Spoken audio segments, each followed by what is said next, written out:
Welcome to this guided tour of Polish immigration through Pier 21. In 1795, Poland was partitioned into three territories by the Austrian, Prussian, and Russian empires. The first Polish immigrant to come to Canada arrived in 1752. Dominic Barch landed at Montreal and soon made his home in what would later become Canada. During this tour, we'll look at three instances of Polish immigration to Canada through Pier 21.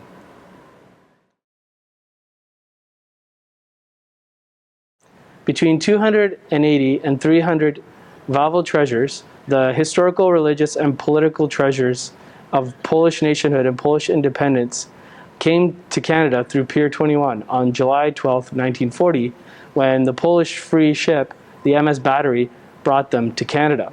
They were smuggled out of Poland after Germany's invasion and later occupation of Polish territory during the Second World War.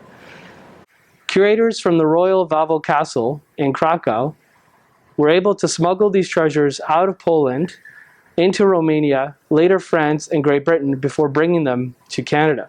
Once in Canada, the treasures left Pier 21 by train for secure sites in Quebec and in Ontario.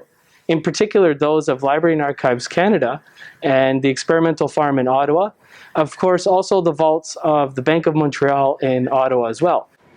The Wawel treasures included the coronation sword of the Polish kings, a Gutenberg Bible, and 32 original compositions of composer Frédéric Chopin.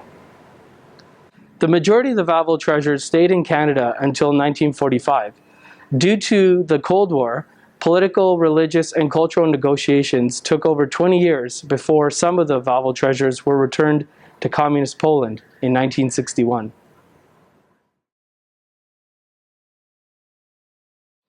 Between 1946 and 1971, over 131,000 Polish immigrants came to Canada, many of them through Pier 21. Of those that came through Pier 21, many were political refugees from Communist Poland or individuals who were displaced after the Second World War, including Holocaust survivors. Trunk belonging to Brania and Joseph Becker, who immigrated to Canada with their daughter Marilyn in 1948. The Polish-Jewish couple survived the Holocaust and spent 3 years in a displaced persons camp after the war. The trunk is most likely a converted shipping crate found in the camp.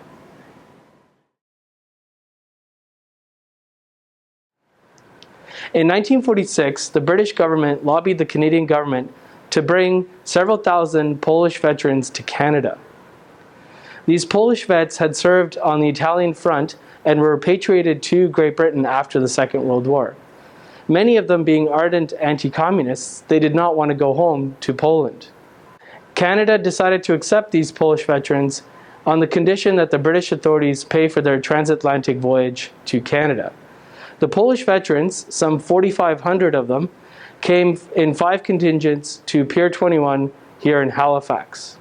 On the 12th of November 1946, the first of these contingents arrived at Pier 21 aboard the SS Sea Robin. On the 24th of November, the second contingent arrived aboard the SS Sea Snipe. The Polish veterans were permitted to enter Canada as qualified agricultural labor. They signed 1-year manual agreements and were sent off to farms across Canada. After these servicemen had finished their 1 year of manual labor, they were then considered landed immigrants in Canada. After several years, the majority of this movement of 4,500 ex-Polish servicemen later became Canadian citizens.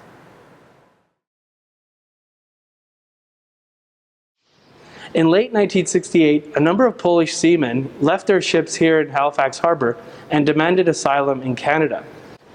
Some of them, in fact, were not seamen by trade, but were simply trying to defect from their communist homeland.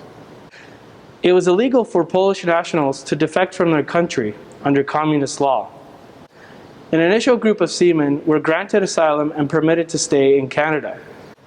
A subsequent group of Polish seamen were forced to seek the aid of a Halifax lawyer, church groups, humanitarian organizations, and the Canadian Polish community.